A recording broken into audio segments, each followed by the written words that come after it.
चलिए, last time आपने banking of road से रिलेटेड थ्योरी देखे थे। आपने देखा था कि वैसे हॉरिजॉन्टल रोड पे मैक्सिमम स्पीड क्या होती है, और फिर अगर हम स्पीड लिमिट बढ़ाना चाहते हैं तो भैया कोएफिशिएंट ऑफ फ्रिक्शन एक लिमिट तक बढ़ा सकते हैं। फिर उसके बाद हमने देखा रेडियस बढ़ाना भी ज़्यादा फ्रूटफुल नहीं है। तो फिर अब क्या करेंगे, तो फिर पता चला कि रोड को बैंक कर दो। फिर जब रोड बैंक किया जाता है और मैं कहता हूँ कि चलो मुझे 80 किलोमीटर पर आवर की स्पीड से गाड़ी चलाना है यहाँ पे, तो मुझे बताइए कि रोड को कितना बैंक करना चाहिए। तो उसके लिए फिर हमको दिया गया था एक फार्मूला एंगल ऑफ बैंकिंग निकालने का, theta equals to tan inverse of v square upon RG। फिर उसके बाद हम लोग ने देखा था कि भैया ऑप्टिमम स्पीड और मैक्सिमम स्पीड क्या होती है। Optimum speed of a vehicle का फॉर्मूला क्या था, under root of RG tan theta. फिर उसके बाद हम लोग ने जैसा कि मैक्सिमम स्पीड ऑफ व्हीकल देखा था along the curved bank road. बताओ क्या आएगा formula, under root of RG। Maximum speed of vehicle का फॉर्मूला क्या आएगा, along a curved bank road, under root of RG mu plus tan theta upon 1 minus mu tan theta, है ना, mu plus tan theta upon 1 minus mu tan theta. फिर साथ ही साथ हमने minimum speed का भी देखा था।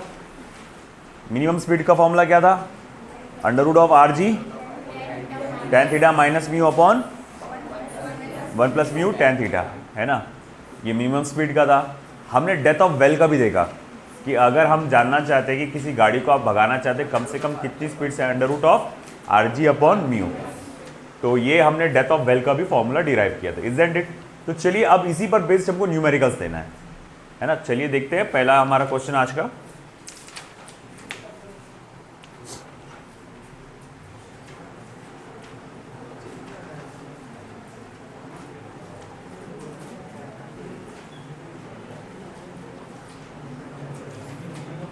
A circular track of radius 100 meters is to be designed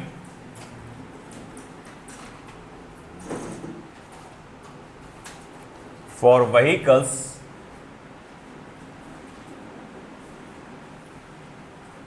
at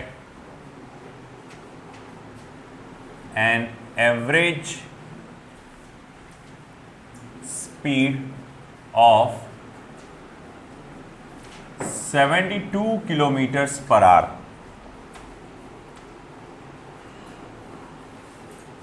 Find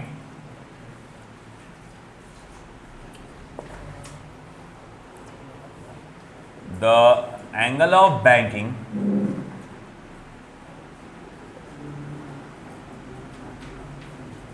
of the track. Find angle of banking of the track. चलिए फिर देखते हैं क्या क्या दिया हुआ है। सबसे पहले तो रेडियस दिया हुआ है 100 मीटर्स। फिर क्या दिया हुआ है हमको, एवरेज स्पीड जिसको ऑप्टिमम स्पीड बोल सकते हैं 72 किलोमीटर्स पर आवर। मगर मुझे मीटर पर सेकंड में चाहिए तो उसको मैं 5/18 से मल्टीप्लाई करूँगा तो ये मीटर पर सेकंड में हो जाएगा। ओके, आई थिंक 18 4 ज़ा 72 होता है ना, 1 ज़ा 4 ज़ा, तो 4 मल्टीप्लाई बाय 5 मीटर पर सेकंड, यानी कि 20 मीटर पर सेकंड। और कुछ लगेगा क्या, नहीं लगेगा आज। अब जैसे कि हम एंगल ऑफ बैंकिंग का फॉर्मूला जानते हैं, theta is equals to tan inverse of v square upon RG। देखो theta is equals to tan inverse of velocity का स्क्वायर क्या हो जाएगा, 20 का स्क्वायर क्या हो जाएगा 400 अपॉन R की वैल्यू क्या है 100, और G को मैं 10 कंसीडर करता हूँ अप्रोक्सीमेशन में। ओके, तो फिर अब ये देखो क्या हो जाएगा, देखो theta is equals to tan inverse of 0.4, ये हमारा आंसर है ना। ये वैल्यू आई। अभी एंगल तो नहीं निकालते हम लोग इसमें, इतना यहीं तक छोड़ देते इसको। तो theta is equals to 10 inverse of 0.4, ये हमारा एंगल रहेगा।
है कितने हैं?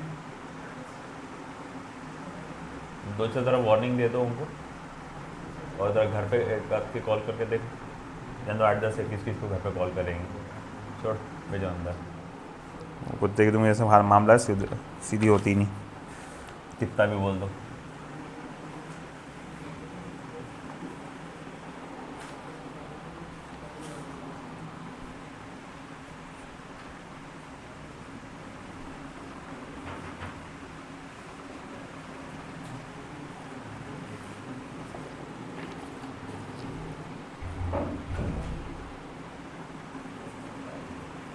कॉल करो भाई।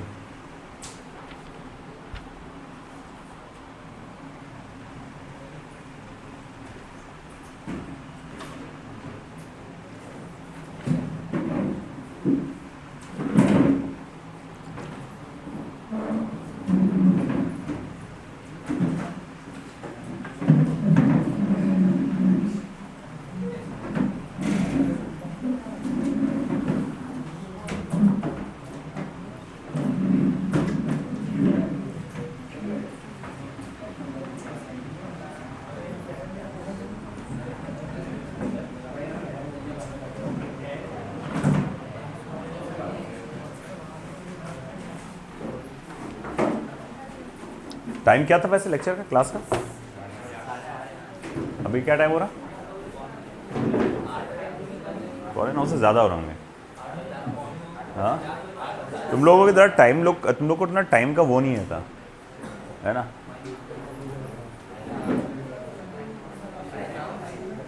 टाइम पास क्या करना तुम्हारे चक्कर में। अरे 8:30 पे चलो इधर देखो। A train has to negotiate a curve of radius 2000 metre. एक ट्रेन है जो कर्व पे ट्रैवल कर रही है और वो कर्व का रेडियस कितना है 2000 मीटर। बाय हाउ मच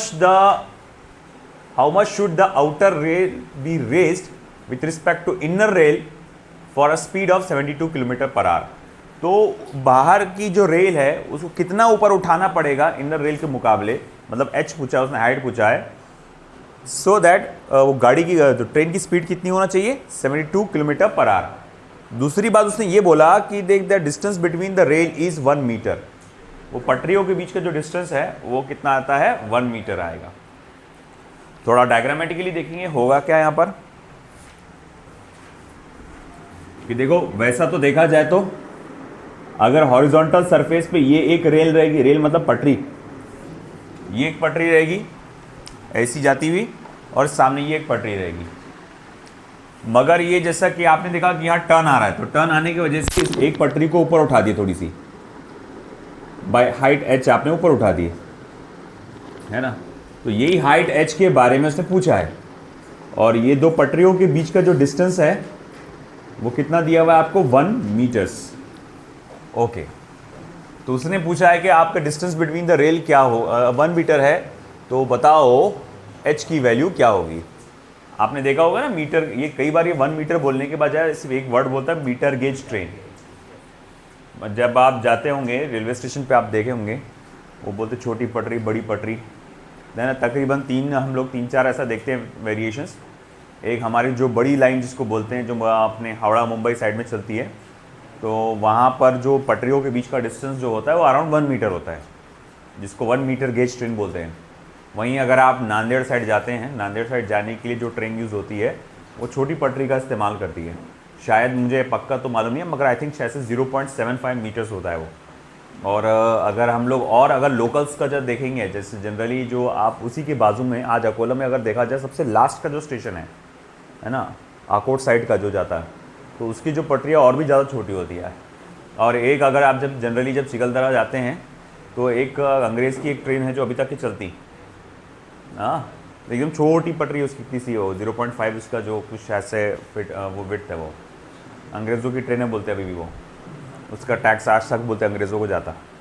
उनका लास्ट टाइम जब वो गए थे तो बोलते थे कुछ तो हमारी निशानी रहने दो, यहाँ पर कुछ हमारा हो। तो वो एक पटरी है जो एक रेल लाइन है बोलते, ऐसा सुना मैंने है कि वो रेल लाइन है जो नेटवर्क है छोटा सा ही है, एक गांव से दूसरे गांव तक कुछ ऐसा, तो वो उनके नाम पे है कि हाँ ये अंग्रेज़ चलाएंगे करके। तो कुछ नहीं, वो खस्ता हाल है, ऐसी पड़ी हुई है, बस ऐसी चल रही हो।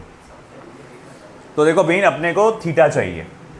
अब देखो भाई, ऐसा है हमारे पास h है और सॉरी h है और ये 1 मीटर ये वाला जो हाइपोटेनियस है उसका डिस्टेंस है। चलो इसे थीटा कंसीडर कर लो थोड़ी देर के लिए। मैं ये जो वैल्यू है 1 मीटर जो आई है, मैं इसको L से डिनोट कर देता हूँ, लेंथ ऑफ द रेल जिसको हम लोग कहेंगे, मैं L से डिनोट कर देता हूँ। तो मैं यहां लिख सकता हूं sine theta is equals to h upon L। Therefore h is equals to क्या हो जाएगा बेटा, L साइन थीटा, है ना। साइन थीटा का फॉर्मूला क्या होता है, ऑपोजिट साइड अपॉन हाइपोटेनियस। तो साइन थीटा बोले तो h अपॉन L, तो h इज इक्वल्स टू क्या लिख सकते हैं अपन, L साइन थीटा। अब ये जो पटरियों को उठाते हैं ना, ऐसा नहीं कि बहुत ज़्यादा उठा देते 5-6 फुट, है ना, थोड़ा सा उठाते हैं, तो जिसके कारण जो एंगल ऑफ इंक्लिनेशन रहता है, थोड़ा सा जो एंगल जो बढ़ता है, हल्का सा रहता है, वो ज़रा सा एंगल रहता है। तो फिर हम एक बात जानते हैं कि एज वी नो दैट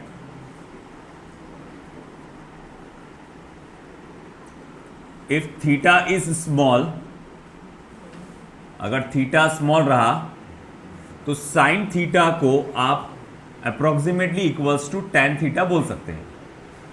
अगर थीटा जो है स्मॉल रहा तो उसको साइन थीटा को अप्रोक्सीमेशन में टेन थीटा बोल सकते हैं। बोले ऐसे कैसे, अरे वेरी सिंपल यार, देख साइन थीटा को असल में अप्रोक्सीमेटली सिर्फ थीटा बोल सकते हैं, सिमिलरली टेन थीटा को भी अप्रोक्सीमेशन में सिर्फ थीटा बोल सकते हैं।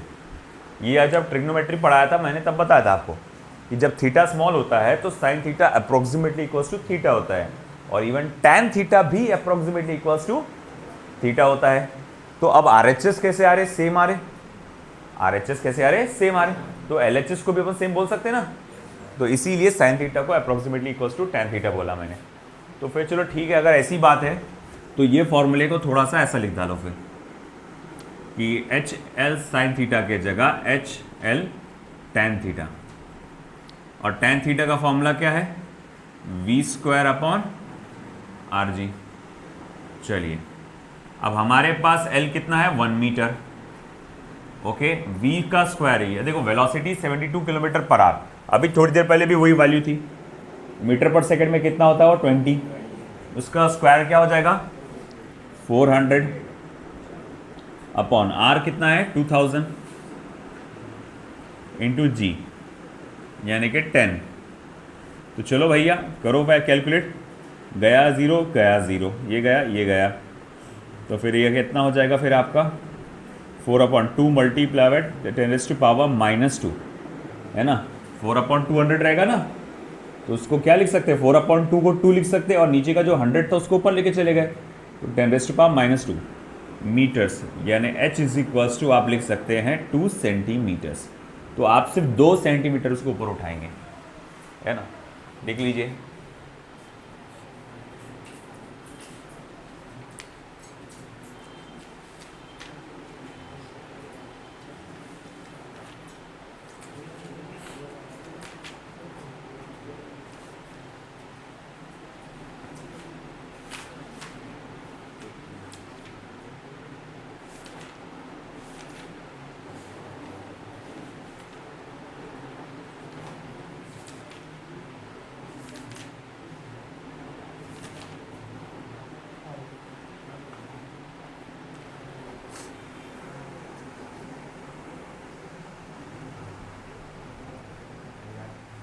क्या हो गया?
ये वाला आप सॉल्व करके बताएंगे मुझे।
चलो ये सॉल्व करके बताओ।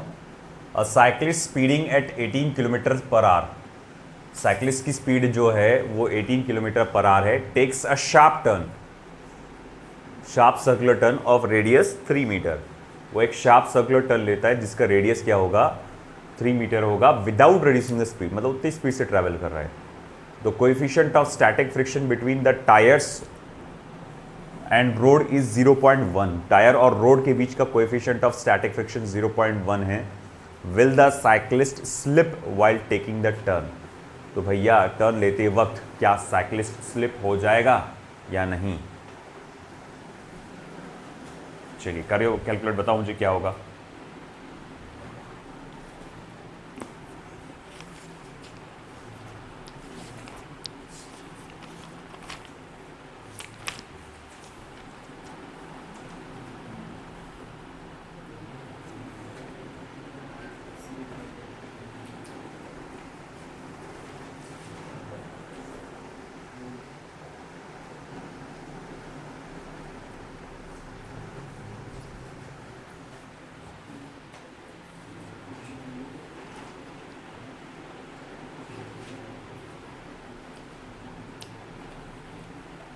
उधर का हो गया,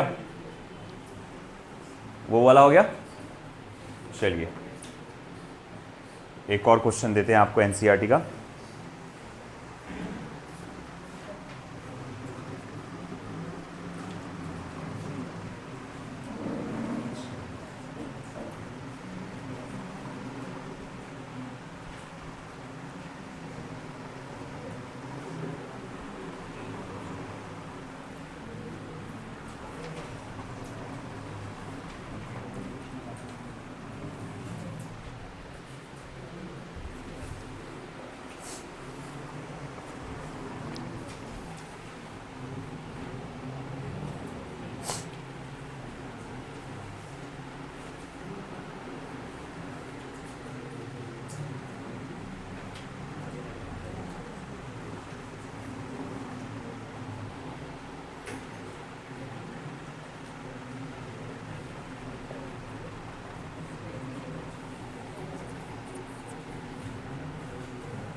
हाँ जी भाई, आया क्या आंसर इसका? ये समझ में नहीं आ रहा होगा क्या करना। साइकिल के लिए तो फॉर्मूला कुछ और ही था, √r(g tan थीटा), है ना बेटा। हर एक व्हीकल के लिए on a horizontal curve road formula था एक मैक्सिमम स्पीड का। वो क्या था? √μ(r(g), है ना। Maximum speed of a vehicle along a horizontal curve road. ये जो रोड है ये हॉरिजॉन्टल है कि नहीं है, कि बैंक्ड है? देखो ये बैंक्ड रोड है कि हॉरिजॉन्टल रोड है? हॉरिजॉन्टल रोड है ना।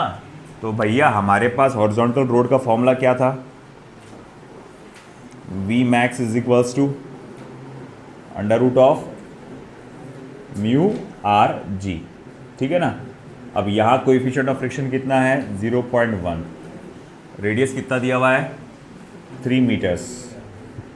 और g की वैल्यू क्या है आपके पास? 10 है, ठीक है ना।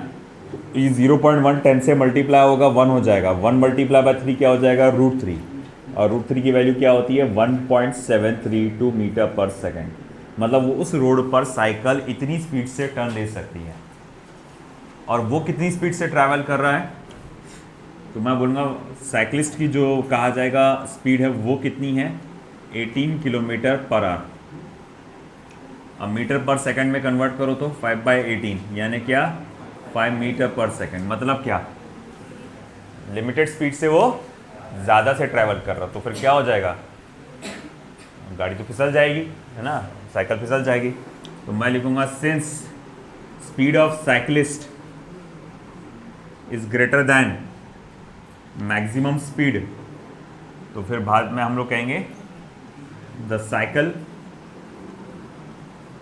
Will slip from the turn,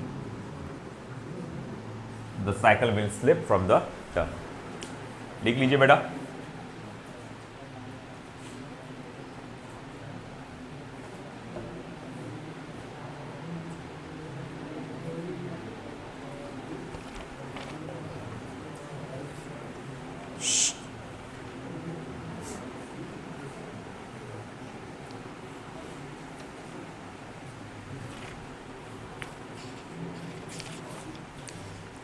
logbook है कि तुम्हारे वो केमिस्ट्री में चालू होगा क्या लॉगबुक? क्योंकि अगला जो है प्रॉब्लम एक तो लॉगबुक से करना पड़ेगा या फिर कैलकुलेटर से, है ना, बिना उसके नहीं जमने वाला हो।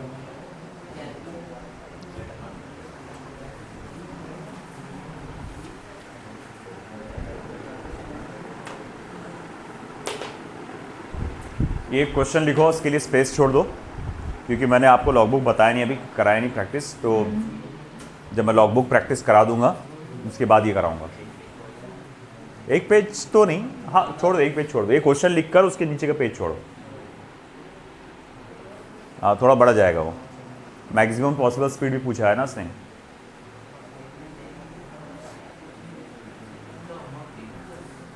सबर बस